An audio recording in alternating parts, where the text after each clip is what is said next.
सबैलाई जय नेपाल। म अहिले चाहिँ नेपाली कांग्रेसका महामन्त्री आदरणीय नेता गगन थापाको भोजपुरको यात्रामा सँगसँगै हिजोदेखि रहेको छु।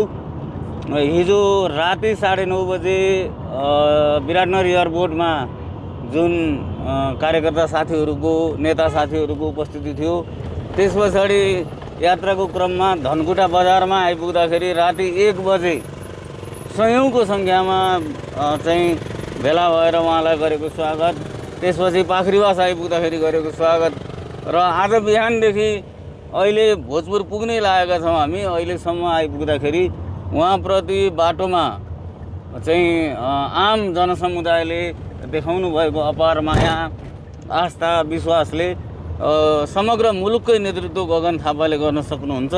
नेपाली कांग्रेसको पार्टी सभापति भएर यो पार्टीलाई फेरि पूर्ववत अवस्थामा पुर्याउनका निम्ति उहाँको चाहिँ नेतृत्व अपरिहार्य छ।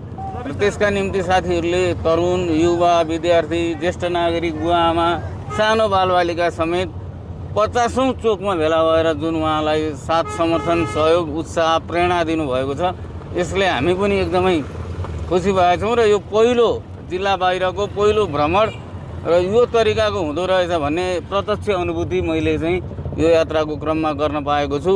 म सबै साथीहरूलाई आभार तथा धन्यवाद ज्ञापन गर्दछु। जय नेपाल।